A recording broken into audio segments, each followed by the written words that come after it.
সুবহানাল্লাহ বলেন না। আমার এই চাচা নুরুল আলম সাহেবের একটা অনুরোধ আছে। আমি কিন্তু একজন শিল্পী। আপনারা মনে হয় অনলাইনে আমার আলোচনা শোনেন না? শোনে? ওমা কে কে আছে ভাই? সোজা করে হাত তোলো তো।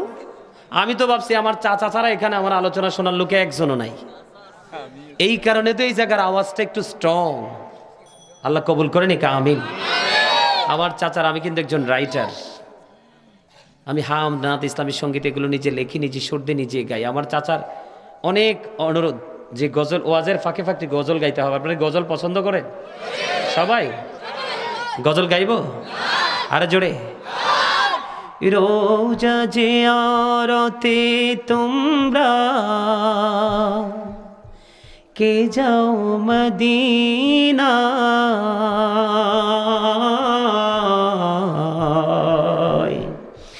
আমার সালাম খানি পৌঁছে দিও নবীজির রোজায়। বলেন রোজা যে আরতে তোমরা কে যাও মদিনা, আমার সালাম খানি পৌঁছে দিও নবীজির রোজায়। আহারে দরিয়ার ঢেউ মোর সালাম খানি নিল না রে কেউ, তুই নিয়ে যা মোর সালাম খানি নবীজির রোজায়। আমার সালাম খানি দিও নবীজির রোজায়। ওরে বাতাস তো বাই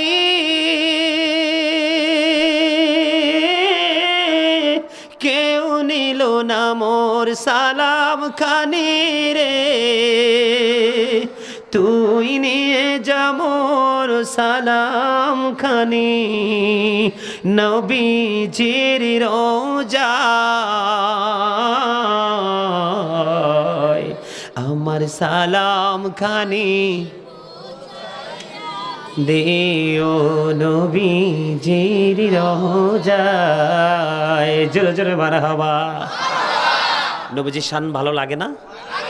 হাসান ইবনে সাওবাত রাদিয়াল্লাহু তাআলা আনহু মসজিদে নববীর মিম্বরে দাঁড়িয়ে দাঁড়িয়ে শান গেয়েছিল আমার নবীর। আর আমার নবী খুশি হয়ে বলেছে, আল্লাহ হাসান ইবনে সাওবাতকে রুহুল কুদ্দুসের মাধ্যমে সাহায্য করো। আর জোরে বলেন না সুবহানাল্লাহ। আস্তে আস্তে করে আমি আরো গভীরের দিকে যাব, আপনারা যদি আমার সঙ্গে থাকতে চান। সবাই এই যে দুরুদ পড়লাম, আপনারা তো দুরুদ পড়তে অনেকেই অনিচ্ছুক মনে করতেছেন, হুজুরের নতুন ভাষায় দুরুদ পড়ে। নবীর প্রেমের কোনো দলিল নাই।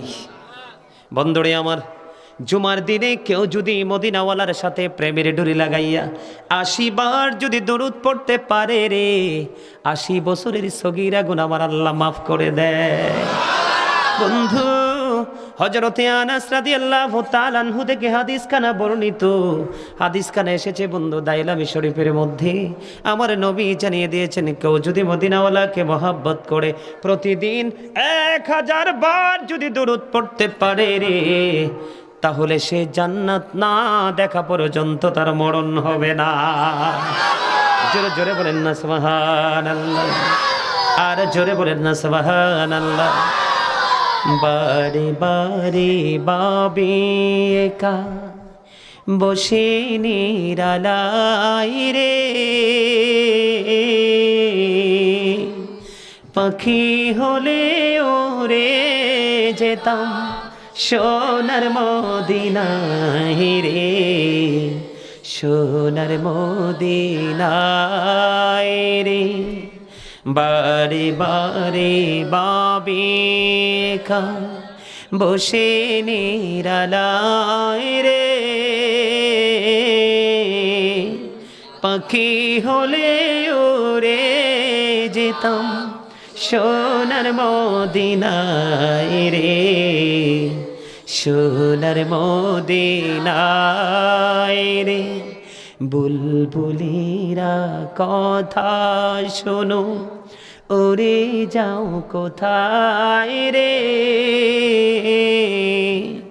আমার সালাম খানি পৌঁছে দিও নবীজির রোজায় রে, নবীজির রোজায় রে। জোরে জোরে মারহাবা। আরে আরো জোরে বলেন না মারহাবা, আরো জোরে। আওয়াজ যত উঁচু হবে শয়তান তত জুড়ে যাবে, আর শয়তান যত জুড়ে যাবে ততই আমরা নিরাপদ। আরো জোরে ঠিক কিনা বলেন? আলহামদুলিল্লাহ। মনু, মনু তুমি হাসতে আছো কিরফিন্নে? এই হাসির কারণ কি? আমি কি হাসির কোনো কথা বললাম এখানে? শোনো, আমি এই জন্য আগেই বলছি, ইসলাম থেকে আমরা এত বেশি দূরে, কোন কথার অর্থ কি, কোন কথার গভীরতা কি, সেটা কিন্তু আমাদের বুঝতে খুবই কষ্ট হয়। নবীর সাথে বেয়াদবি করেছিল ওয়ালিদ বিন মুগীরা। কে? ওয়ালিদ বিন মুগীরা। দলিল কোথায়? কোরআন শরীফের 29 পারা সূরা কালাম। ওয়ালিদ বিন মুগীরা যখন নবীর সাথে বেয়াদবি করলো, আল্লাহ বলে, ওয়ালিদ বিন মুগীরা, তোমার যে জন্মের ঠিক নাই, এটা তো আমি সারা পৃথিবীর কেউ জানে না। এখন তুমি যেহেতু আমার হাবিবের সাথে বেয়াদবি করেছো, কোরআনের মাধ্যমে আমি গোটা পৃথিবীকে জানিয়ে দিলাম ওয়ালিদ বিন মুগীরা জারজ। আল্লাহ কি ওয়াজ করছে? আল্লাহ ওয়ালিদ বিন মুগীরাকে 10টা গালি দিছে। কয়টা? 10টা। এর মধ্যে 10 নম্বরটা হলো with all that he is a bastard, জারজ। আল্লাহ বলেছেন উতুল্লিম বাদা যালিকা জানিম, with all that he is a bastard. সাবধান হতে হবে। নবীর শান সবার উপরে রাখতে হবে, আল্লাহর পরেই কিন্তু নবীর স্থান। 1,24,000 নবী রাসূলের মধ্যে আল্লাহ 8 জন নবীকে স্বর্গীয় উপাধি দিয়েছেন। কয়জন? 1 জন হলো আদম সফিউল্লাহ, আরেকজন হলো নূহ নাজিউল্লাহ, আরেকজন হলো দাউদ খালিফাতুল্লাহ, আরেকজন হলো মূসা কালিমুল্লাহ, আরেকজন হলো ইব্রাহিম খলিলুল্লাহ, আরেকজন হলো ইসমাইল জবিউল্লাহ, আরেকজন হলো ঈসা রুহুল্লাহ, আরেকজন হলো আপনার আমার নবী হাবিবুল্লাহ। বন্ধুরে আমার, এই নবীকে চিনো না, নবীকে চিনতে না পারলে তোমার জীবন সুন্দর হবে না। কারণ হলো এই নবীর নাম বন্ধু তওবা নামের কোটি কোটি গাছের পাতায়, জান্নাতের প্রত্যেকটা রোমে রোমে সেই নবীর নাম, হুর গেলমানের কপালে সিনায় নবীর নাম, ফেরেশতাদের গলায় বন্ধু ঝুলানো নবীর নাম। প্রত্যেকটা মুমিন ইমানদার হয়েছে কলবে লেখে সেই নবীর নাম। আপনি লা ইলাহা ইল্লাল্লাহ বললেন, মুহাম্মদ রাসূলুল্লাহকে বাদ দিলেন, ইমানদার হবেন? কেন বোঝেন না? নবীর শান আমি আপনাদেরকে বোঝাচ্ছি। কারণ আমাদের আজকে মূল ওয়াজের হেডলাইন হলো 2টা। কয়টা? প্রথম হলো আল্লাহ বলেছেন কো আনফুসাকুম ও আহলিকুম নার। আল্লাহ বলেছেন save yourself and your families from the fire. Allah বলেছেন তোমরা জাহান্নাম থেকে বাঁচো। আরেকটা হলো তোমাদের পরিবারকেও জাহান্নাম থেকে বাঁচাও। আর 2 নাম্বার অপশন হলো বন্ধু, আল্লাহ বলেছেন আল্লাযীনা আমানু, তোমরা ঈমানদার হও যারা ঈমান এনেছে, ও কানু ইয়াত্তাকুন, এবং তাকওয়া অবলম্বন করেছে। আমার ওয়াজ হলো ঈমানদার হব আমরা কেমন করে, আল্লাহকে ভয় করব আমরা কেমন করে। এই 2টা জিনিস আমি আজকে আপনাদের সামনে একটু সময় ধরে ক্লিয়ার করব। নিতে রাজি আছেন? আর জোরে বন্ধু, প্রেম কখনো ছোট হয় না, প্রেম কখনো বড় হয় না, প্রেম কখনো দড়ি হয় না, প্রেম কখনো গরিব হয় না। প্রেম প্রেমই এটা অমূল্য সম্পদ, যেটা কোটি কোটি টাকার বিনিময় হয় না বন্ধু। যুক্তরাষ্ট্র কোথায়, আমেরিকা নিউ ইয়র্ক কোথায়, আমার চাচা নুরুল আমিন সাহেব, ওনার ওয়াইফ আছে, আসার সময় আমার সাথে পর্দার আড়াল থেকে তিনি কথা বলেছে বন্ধু। ওই যে আমার এই ভাই, উনি কথা বলিয়ে দিয়েছেন বন্ধু, ওনার আমার পাগল। এই মানুষটা কিন্তু হাঁটতে পারে না, একটু অসুস্থ টাইপের, ও গাড়িতে ফ্রিলি উঠতে পারে না, কিন্তু ভালোবাসার মানুষকে আনার জন্য ওই যুক্তরাষ্ট্র আমেরিকা থেকে কুমিল্লায় কোথায় এই ভালোবাসার মূল্যায়ন আর একটু ভালোবাসা দিয়ে বন্ধ দেয়া যাবে, অন্য কোনো কিছু দিয়ে বন্ধ দেওয়া সম্ভব নয়। এখানে আমার মা বাবা আত্মীয় স্বজন, মামার বাড়ি বাবার বাড়ির কেউ নেই, শুধু প্রেমের শক্তি ভালোবাসার বন্ধনের কারণে আজকে এখানে এসেছি। আমি আপনাদেরকে বলে দিলাম, যদি কোনো মানুষ হক্কানি কোনো আলেমকে হৃদয় থেকে ভালোবেসে, তাকে লালন করে বাস্তব জীবন বাস্তবায়ন করে, কাল কিয়ামতের দিন ওই ভালোবাসার মানুষের সাথেই তার হাসর হবে। এটা আমার কথা নয়, এটা হাদিস শরীফ থেকে প্রমাণ। ও বন্ধু, ওনাকে দেখে আমার 100% না আসার চিন্তা কত ফারসন্দীপ থেকে। ওই যে মালেক শাহর মাজার আছেন আরেক জায়গায়, কোথায় জানি, ওই যে চট্টগ্রাম না জানি কক্সবাজার দিয়ে যেতে হয়। বন্ধু, কত নদীর দ্বীপ বন্ধু যাইনি, এত দূর থেকে যেই মানুষ ভালোবেসে আসতে পেরেছে, আর আমি আমার দেশের একটা অংশে যেতে পারবো না, এটা অবিচার ছাড়া অন্য কিছুই না। ঠিক কিনা বলেন? আমি আপনাদেরকে বুঝাই ইমানটা কোথায়। আল্লাহকে মানার নাম ইমান নয়।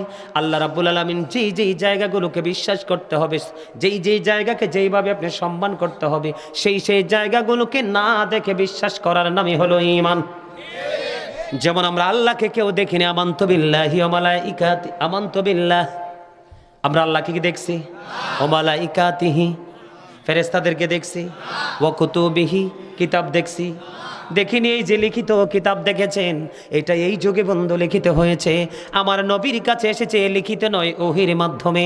নবীর জামানায় কোরআন লিখিত ছিল না, আবু বকরের জামানায় কোরআন লিখিত ছিল না, ওমরের জামানায় কোরআন লিখিত ছিল না, উসমান জিন্নুরাইন রাদিয়াল্লাহু তাআলা আনহুর জামানায় এসে বন্ধু কোরআন লিখিত হয়েছে।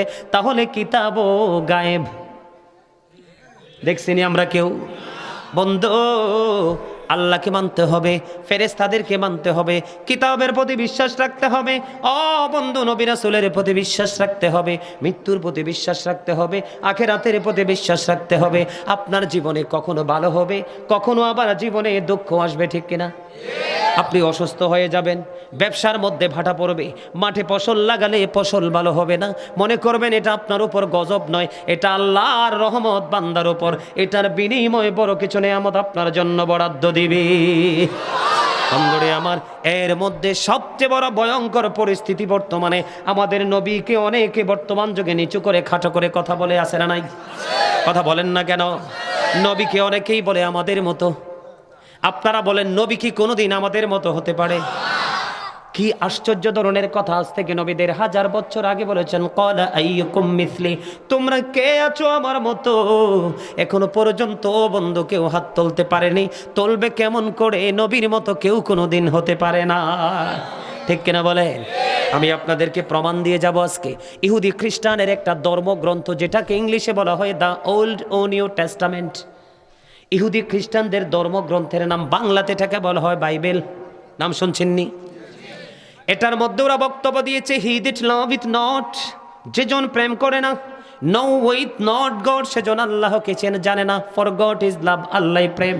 কিন্তু আল্লাহ রাব্বুল আলামিন বলেছেন, নো, সে, বলুন, ইফ ইউ ডু লাভ আল্লাহ, যদি তোমরা আল্লাহকে ভালোবেসে থাকো, ফলো মি মুহাম্মদ সাল্লাল্লাহু আলাইহি ওয়াসাল্লাম।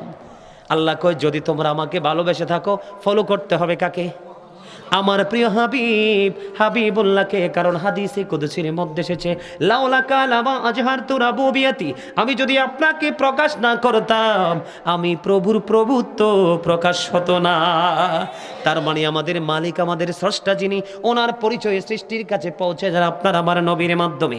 এই জন্য আল্লাহ বলেছেন, বন্ধু, ইফ তোমরা যদি আল্লাহকে ভালোবেসে থাকো, ফলো মি মুহাম্মদ সাল্লাল্লাহু আলাইহি ওয়াসাল্লাম, মুহাম্মদ সাল্লাল্লাহু আলাইহি সাল্লামের অনুগত হয়ে যাও, আল্লাহ উইল লাভ ইউ, আল্লাহ তোমাদেরকে ভালোবাসবে, এন্ড ফরগিভ ইউর সিনস, আল্লাহ ক্ষমা করে দিবে। বলে হুজুর, আল্লাহকে ইংরেজিতে ওয়াজ করছে? নো, আল্লাহ বলেছেন, কুল ইন কুনতুম তুহিব্বুনাল্লাহ ফাত্তাবিউনি ইউহিব্বুকুমুল্লাহু ওয়া ইয়াগফির লাকুম যুনুবাকুম আল্লাহু গফুরুর রহিম। আল্লাহ কি চমৎকার! দেখেন, এই জায়গাতে আপনাকে ঈমান রাখতে হবে, ওয়াজব। আল্লাহ বলেছেন, তোমরা আমাকে রাজি করতে হলে আমার হাবিবের কাছে তোমাদেরকে যেতে হবে। তার মানে আমার হাবিবকে পরিপূর্ণভাবে মানতে হবে। কারণ আমি যা দিয়েছি আমার হাবিবের মাধ্যমে, যা নিচ্ছি আমার হাবিবের মাধ্যমে, কাল কিয়ামতের দিন ফায়সালাও হবে আমার আমার হাবিবের সুপারিশে, ঠিক কিনা বলে? এই দুনিয়াতে মামলা লড়তে হলে কি লাগে? ব্যারিস্টার লাগে কি লাগে না? ম্যাজিস্ট্রেট সাহেব উপরে চেয়ারে বসে থাকবে, আর ব্যারিস্টার সাহেব আপনার পক্ষ হয়ে মামলা লড়বে, ঠিক কিনা বলেন? বন্ধু, আল্লাহর কোর্টে আপনার আমার নবী হবে, আপনার আমার ব্যারিস্টার। আর জোরে বলেন না সুবহানাল্লাহ। আর একটু মহব্বতে। ও কি চমৎকার আল্লাহর বাজারে রাসূল জামিনদার, ও কি চমৎকার আল্লাহর বাজারে রাসূল জামিনদার। সেই বাজারের বেচা কিনা রুহানিতে লেনা দেনা, বলেন সেই বাজারের বেচা কিনা, আরে রুহানিতে লেনা দেনা। সেই বাজারের বেচা কিনায় রাসূল আমার খরিদ্দার, আল্লাহর বাজারে রাসূল জামিনদার। ঠিক কিনা বলেন?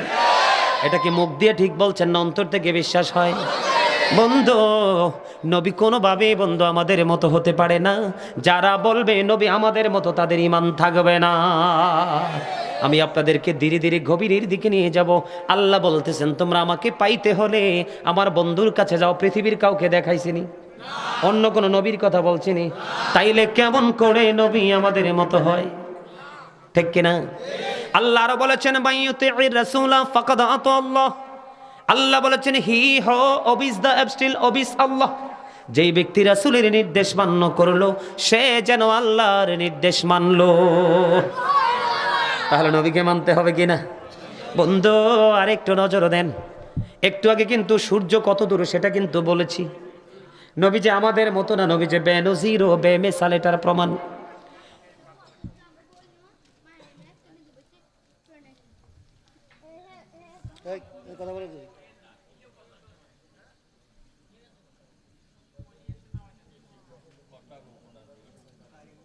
তোমরা কি বলবো তোমাদের কথা?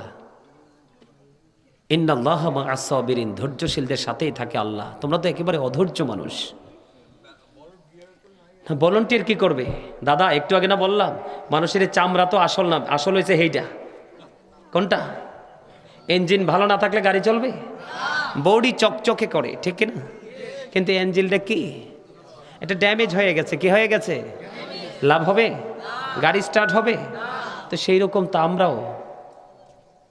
কাস্টের উপর চামড়া দিয়া কে বানাইলো ঢোল? বলো, কাস্টের উপর চামড়া দিয়া কে বানাইলো ঢোল? সেই ঢোলের কে শিখাইলো? বল আল্লাহ, বল আল্লাহ, বল। খবর আছে? নাই তো। এই চামড়া তো ছিল মরা, এটারে জিন্দা করছে কে? কেমনে জিন্দা হইছে? কেনই বা জিন্দা হইছে? আবার কেনই বা চলে যাবে? খবর কি আমাদের আছে? নাই। আমাদের খবর শুধু পেট ভরে খাবো, পিঠ লাগাইয়া ঘুমাবো, আর বলবো হামসে বড় কোন হে। ঠিক কিনা? আরো জোরে, আরেকটু মহব্বতে। সূর্যের কথা বলেছি, চন্দ্রের কথা বলে নবী চিনার জন্য আপনাদেরকে বলছি বন্ধু। এই পৃথিবী থেকে আপনাদের এই হুজা পাড়ার জমিন থেকে চাঁদরা মাত্র 1,40,000 মাইল দূরে। কত মাইল? 1,40,000 মাইল দূরে বন্ধু চাঁদ। 1969 সনে Neil Armstrong 50 lakh crore dollar ব্যয় করে 2 বন্ধুকে নিয়ে চাঁদের দেশে গিয়েছিলেন। বিন্দু পরিমাণ বালুকণা নিয়ে ফিরে এসেছেন। আপনার আমার নবী এই পৃথিবীর জমিন থেকে 1,40,000 মাইল দূরে চাঁদ। ইশারা করতে দেরি, চারটা 2টা টুকরা হইতে দেরি হয় না। নবী কি আমাদের মতো বলা যাবে? আরো জোরে। নবী যে মেরাজে গেছে জানেন তো? একটা আসমান থেকে আর একটা আসমানের দূরত্ব 500 বছরের রাস্তা। কত? তাহলে 7 আসমান পাড়ি দিতে কয় বছর? 3,500 বছর। এশার নামাজ পড়ে নবী মেহানির গড়ে। কোথায়?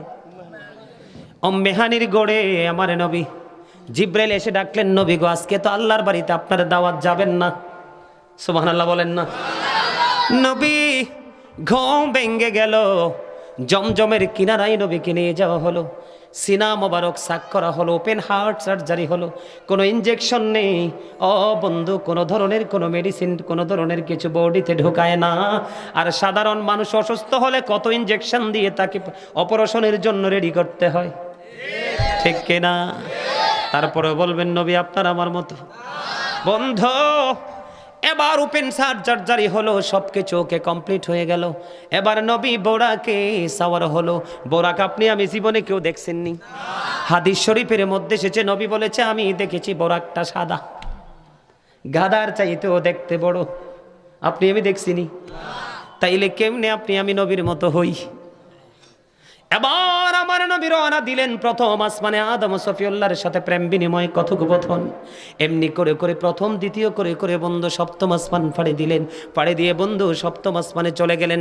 এখান থেকে ফাড়ি দিয়ে সিদরাতুল মুনতাহায় চলে গেলেন। ওখানে গিয়ে বোরাককে বন্ধু মাইনাস করে দিলেন। রফরফ আবার নবীর কাছে চলে আসলো। নবী বন্ধু আবার রফরফে চড়ে মহাশূন্য নূরের জগৎ ফাড়ি দিয়ে আল্লাহর আরশের গেইটে চলে গেল। জোরে জোরে সুবহানাল্লাহ। নবীজি জুতা মোবারক খুলতে চাই আল্লাহর আরশের গেইটে গিয়ে, আমার আল্লাহ ডাক দিয়ে বলে হাবিব আপনার জুতা মোবারক খোলার দরকার নেই, আপনি জুতা নিয়ে আমার আরশে প্রবেশ করুন। আমার আল্লাহ ডাক দিয়ে বলে হাবিব আপনি জুতা খোলার দরকার নেই, জুতা নিয়ে প্রবেশ করেন। আমার নবী ডাক দিয়ে বললেন আল্লাহ গো, আপনি তো মূসা যখন কৈতুরে গিয়েছিল জুতা খুলতে, জুতা খুলে যাওয়ার জন্য বলেছিলেন। আমার আল্লাহ ডাক দিয়ে বলে হাবিব বন্ধু আমি মূসাকে জুতা খুলে যাওয়ার জন্য বলেছিলাম এই কারণে, কারণ কোহিতুরের মাটি লাগাই আমি মূসার দাম বাড়াবো, আর আজকে আমি আপনার জুতার দুলি লাগাইয়া আমি আমার আরশের দাম বাড়াবো। তাহলে আমরা দামি না কম দামি? আমি সব সময় বুকে হাত দিয়ে বলি I am very successful person, কারণ আখির নবীর উম্মত হয়েছে, এর চেয়ে বড় নিয়ামত আমার জীবনে আর কিছুই নাই। ঠিক কিনা বলেন? আমি প্রমাণ দিচ্ছি বন্ধু, বুখারী শরীফের মধ্যে এসেছে হাদিস খানা। আমার নবী যখন আল্লাহর আরশে চলে গেল, যাওয়ার পরে আমার আল্লাহ প্রশ্ন করলো হাবিব আসমানে শীর্ষস্থানীয় ফেরেশতারা কি নিয়ে তর্ক বিতর্ক করছে, ঝগড়া করছে? এবার আমার নবী ডাক দিয়ে বললেন আল্লাহ আপনি তো বেশি জানেন, ভালো জানেন। বলতে দেরি এবার আল্লাহ রাব্বুল আলামিনের কুদরতি হাত এইভাবে আমার নবীর দুই কাঁধের মধ্যখানে রাখলেন, দুই কাঁধের মধ্যখানে। সুবহানাল্লাহ। আমার নবী বলতেছেন আল্লাহর কুদরতি হাত যখন আমার দুই কাঁধের মধ্যে রাখলো, আমার বুক পর্যন্ত সেই প্রশান্তি চলে আসলো। আমি আসমান জমিনে যা কিছু আছে আল্লাহর আরশ থেকে সব কিছু আমি নবী দেখে নিয়েছি। সুবহানাল্লাহ বলবেন না? তারপরেও কি বলা যাবে নবী আপনার আমার মতো? মেসাল কি আরো নেবেন? বিশ্বের অ্যাস্ট্রোনমারদের গবেষণায় এসেছে আজকের ডিজিটাল বাংলাদেশ, অত্যাধুনিক প্রযুক্তি, ল্যাপটপ, কম্পিউটার, মোবাইল আছে না নাই? বন্ধু আজকে বিজ্ঞানে আমাদের কাছে এসেছে, বিজ্ঞানটা এসেছে কোরআন থেকে, আর কোরআনটা এসেছে আপনার আমার নবীর কাছে। এই জন্য আমি আমাদের নোয়াখালী লাকসামের আঞ্চলিক ভাষায় একটা গজল বলেছি, বিজ্ঞানীদের বিজ্ঞানী আঙ্গ নবীজি, এমন গা দয়াল নবী আর হাইবানি, এমন গা দয়াল নবী খুঁজা হাইবানি, বিজ্ঞানীদের বিজ্ঞানী